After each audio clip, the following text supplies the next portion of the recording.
Tommie versus Tamar.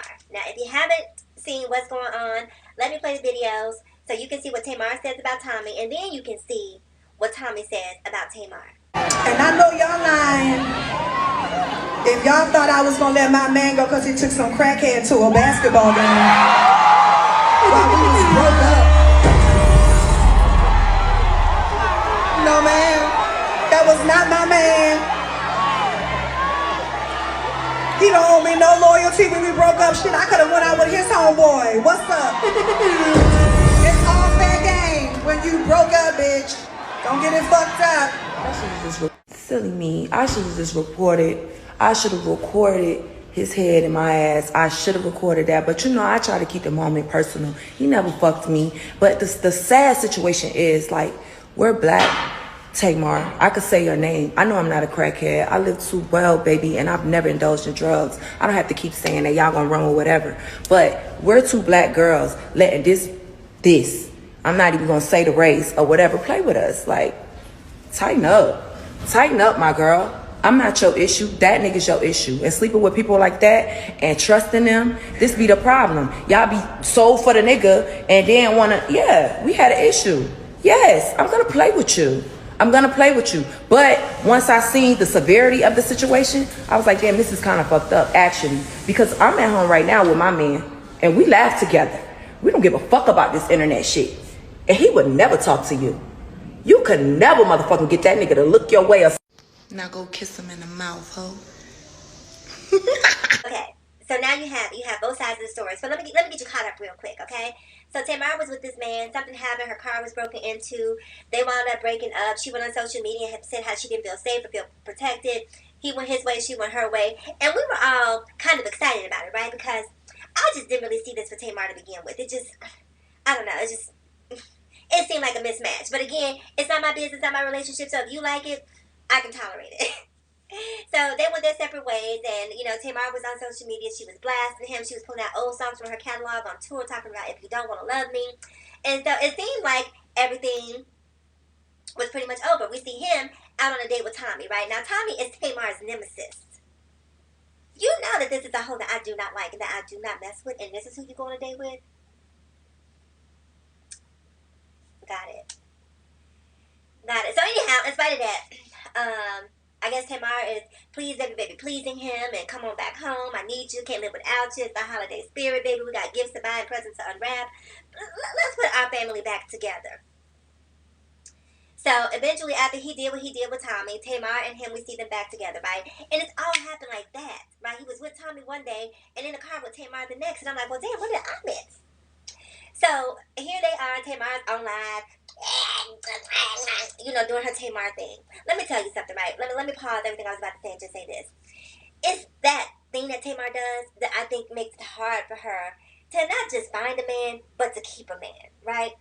And I'm not telling you that you have to code switch necessarily, but I am telling you that at a certain point in life, you do have to grow up, sis. And Tamar is knocking on 50 years old, and all this, like, what are you doing? It's not sophisticated. It's not refined. This man, JR, is a lawyer. Like, who wants to take that to a corporate event? It's a lot, right? And, again, I can't tell you who to be and let alone how to be. I'm just saying from the outside looking in, I can't see a whole lot of men wanting to be with that on a daily basis. Sorry.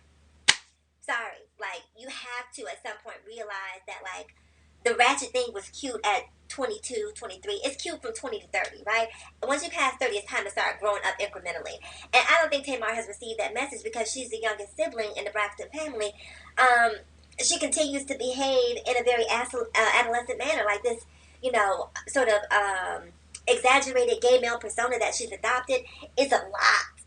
And so I think that's going to make it hard for her today. I'm just saying, sis, if you want to be happy, if you want a man, like, you want to have to dial it back some, right? It's a lot. So anyhow, so Tamar and JR are back together, and now she's out in concert talking about, how, Tommie's a crackhead, but your man was with a crackhead.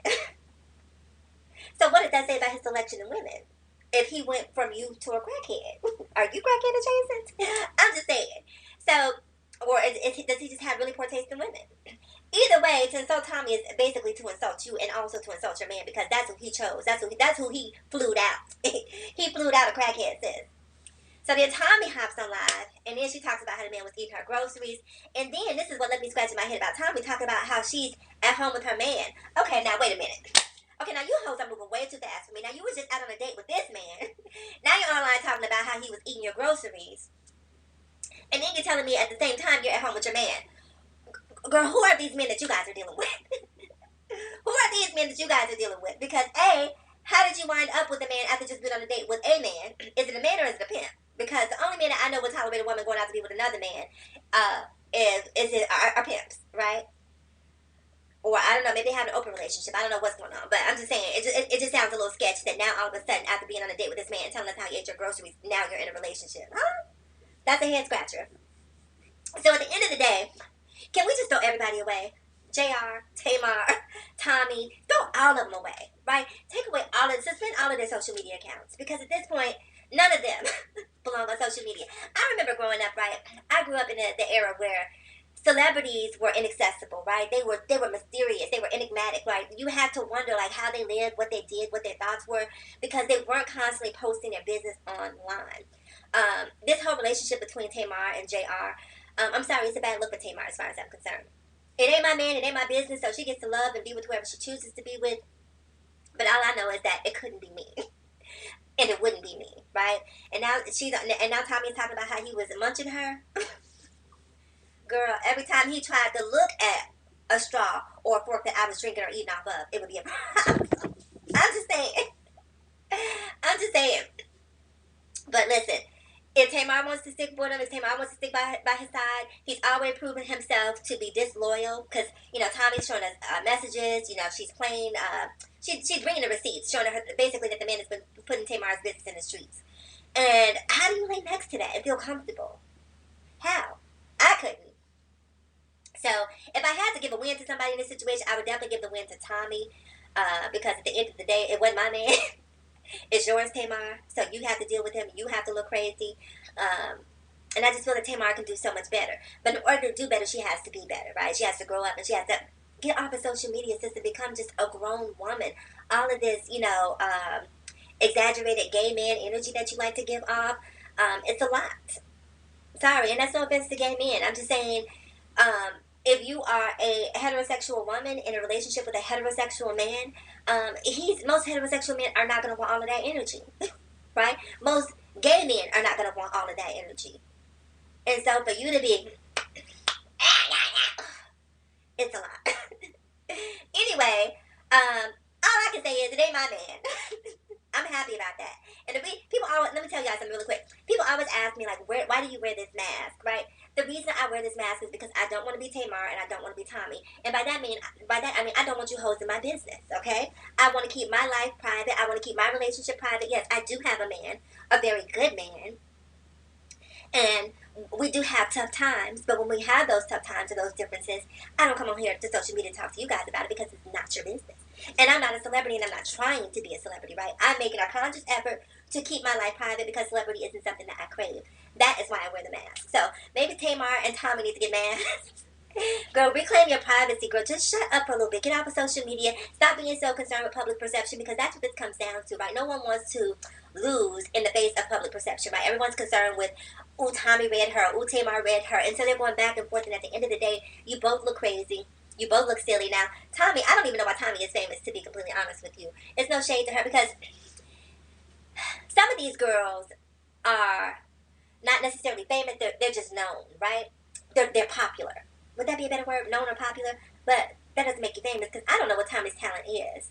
Outside of being, again, ratchet, loud, and dare I say ghetto, I don't know what else her claim. And that's, apparently there is a constituency that identifies with that behavior and loves what Tommie puts out. And that's their jam. But I don't know a song. I haven't seen her in a TV show where she's a scripted TV show. I know she's been on Love and Hip Hop and I believe the Baddies and stuff like that, but that's garbage TV to me. Sorry. Anyway, comment below. I'm curious to know what you have to think. Is there a winner in this? JR? And let me do one more thing before I go. This is the last thing, y'all. JR is probably the smartest marketing person I've seen. Every single video, whether it's with Tamar, whether it's with Tommie, he's always wearing his J.R. Law brand, right? I know his brand. Tamar doesn't push her brand. Tommie doesn't push her brand. At the end of the day, he's coming out. Now, his brand is tarnished because of all this drama, because I definitely wouldn't be going to seek representation from a man who's, out here in the midst of all of this nonsense. But he's definitely put his brand out there. That brand is definitely recognizable. So kudos to him for taking advantage of the moment. And whether he's with Tamar or Tommie, his visibility has definitely been boosted 1,000% thanks to both of these women not having enough sense to close their mouth and continue being great. Comment below. I'm curious to know what you guys have to say, and I'll see you guys again in my next video. Bye.